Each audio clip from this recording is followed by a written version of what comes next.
Today, you will be presented with a scenario that explores the complexities of crime, punishment, and ethical decision-making in the judicial system. As you listen to the scenario, pay close attention to the details and consider the various factors at play.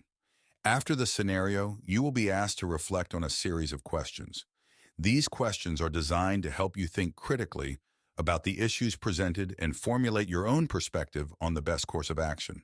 Please listen carefully and be prepared to engage with the questions at the end of the scenario for your assignment. Meet Alex Carter, a 16-year-old high school student. Known for being generally good-natured, Alex occasionally gets into minor trouble at school for things like skipping classes and minor vandalism. But one night, Alex's life takes a drastic turn. Alex becomes involved in a robbery with two older acquaintances, Mark and Ryan, both 19 years old and with criminal histories. The trio plans to rob a local convenience store, believing it to be an easy target. Armed with a baseball bat and wearing masks, they break into the store late at night. Their plan quickly goes awry when the store owner, Mr. Thompson, surprises them. In a moment of panic and fear, Alex swings the bat, hitting Mr. Thompson in the head and causing him to fall unconscious.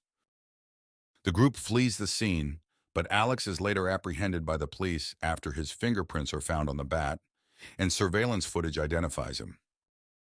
Mr. Thompson is rushed to the hospital with severe head injuries and remains in critical condition. The local community is outraged, calling for justice and harsh penalties for those responsible. The case becomes highly publicized, adding pressure on the legal system to respond appropriately. As the prosecutor, you face a difficult decision, whether to charge Alex as an adult or as a juvenile. Charging Alex as an adult could lead to a lengthy prison sentence, potentially up to life imprisonment, depending on the state's laws regarding violent crimes committed by minors. This would serve as a strong deterrent and could be seen as delivering justice for the victim and the community. However, the adult prison system is less focused on rehabilitation and more on punishment. This could lead to Alex becoming more hardened and less likely to reintegrate successfully into society after his release. Additionally, a conviction as an adult would remain on Alex's permanent record, affecting his future opportunities for education, employment, and social integration. Charging Alex as a juvenile might offer more opportunities for rehabilitation.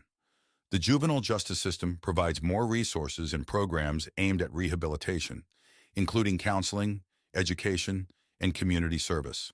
This could help Alex reform and reintegrate into society. A juvenile conviction may be sealed or expunged once Alex reaches adulthood, giving him a chance to start fresh without the long-term stigma of a criminal record. This could improve his prospects for education and employment. However, the community might perceive this as too lenient given the gravity of the offense. The lighter sentence, possibly up to the age of 21, might not satisfy the community's demand for justice. Now that you have heard the details of Alex's case, it's time to reflect on the situation and consider the questions. These questions are designed to encourage you to think critically about the complexities involved in deciding whether to charge Alex as an adult or as a juvenile. Please take your time to consider each question carefully and formulate your responses based on the information provided. Now let's take a look at the discussion questions. What factors should be considered when deciding whether to charge Alex as an adult or as a juvenile?